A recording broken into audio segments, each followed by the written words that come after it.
Olá, minha querida turminha! Vamos iniciar mais uma aula com a tia Andréia? A nossa aula de hoje é de português e nós iremos falar sobre o gênero textual fábula. Vamos então relembrar um pouquinho mais sobre esse gênero? Então vem comigo! A fábula é uma narrativa na qual os personagens são geralmente animais, que possuem características humanas. Pode ser escrita em prosa ou em verso e é sustentada sempre por uma lição de moral. Essa lição de moral é encontrada no desfecho da história, tá? Essa lição de moral, ela traz um ensinamento. Quem é que não lembra de ter ouvido ou mesmo lido em algum momento essas historinhas? Com certeza vocês devem conhecer A Cigarra e a Formiga, A Tartaruga e a Lebre, O Leão e o Ratinho. Na fábula, alguns animais assumem características específicas, conforme o seu comportamento.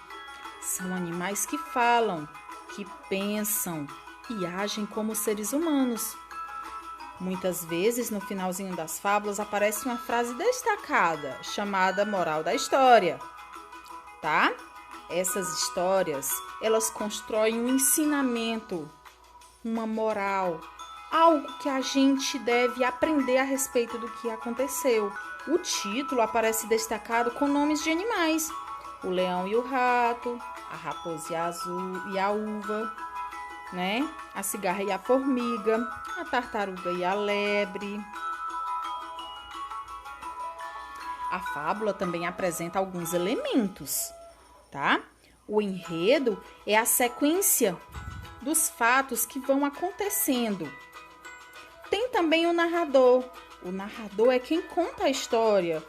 O narrador, ele pode ser narrador personagem, que é aquele que conta a história e que também participa. E temos o narrador observador, que é aquele que conta como se estivesse apenas observando o que está acontecendo. E os personagens, não é? Que muitas vezes podem ser animais, que adquirem características humanas, né? Como falar, eles também trabalham, tocam instrumentos, cantam, dançam. E tudo isso acontece num determinado tempo, certo? É o tempo em que acontecem os fatos, é quando acontecem esses fatos.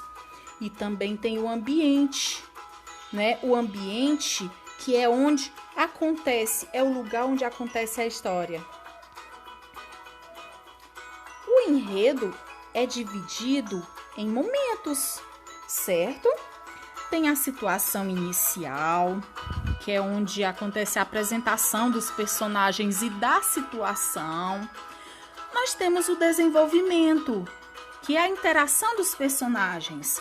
Esse desenvolvimento é onde existe o conflito da história, que é um problema em que o personagem está passando, o clímax, que é aquele momento em que a gente tenta descobrir o que está acontecendo. E tem o desfecho, que geralmente acontece um final surpreendente, com uma bela reflexão sobre o ensinamento. E essa bela reflexão é chamada de moral, tá? Agora, vamos observar todas essas características que nós vimos em uma fábula muito conhecida por vocês. Essa fábula se chama O Leão e o Ratinho. E eu vou contá-la agora para vocês.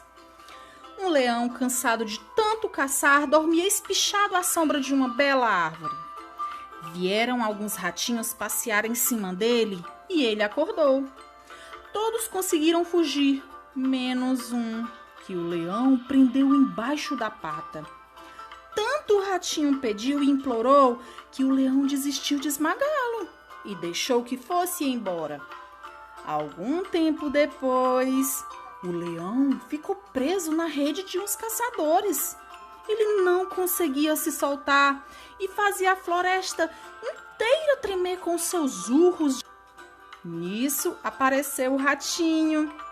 Pois é, gente, aquele ratinho que ele poupou de esmagá-lo apareceu e com seus dentes bem afiados roeu as cordas e soltou o leão. Sabe que moral essa história tem? Que ensinamento ela nos deixa? É que uma boa ação ganha outra. Vamos então analisar as características dessa fábula? Primeiro, os personagens são dois animais, o leão e o ratinho. Vocês puderam observar que é um texto curto. Tem um narrador. Será que ele participa da história? Não, né? Esse narrador é um narrador observador. Vocês viram também que essa história teve um conflito, não viram? Pois é, teve um conflito. Teve também um bom ensinamento, que uma boa ação ganha outra. Ou seja, gentileza gera gentileza. Eu espero que vocês tenham gostado de ouvir essa fábula. A fábula são textos que são organizados para facilitar a leitura, assim como outros tipos de texto. Mas para a produção de um bom texto, lembre-se de alguns pontos bastante importantes. Um bom texto ele deve ter parágrafos, deve ser organizado com parágrafos. As letras iniciais devem ser maiúsculas. Para facilitar a leitura, esse texto ele deve ter sinais de pontuação. E você deve ter uma boa caligrafia.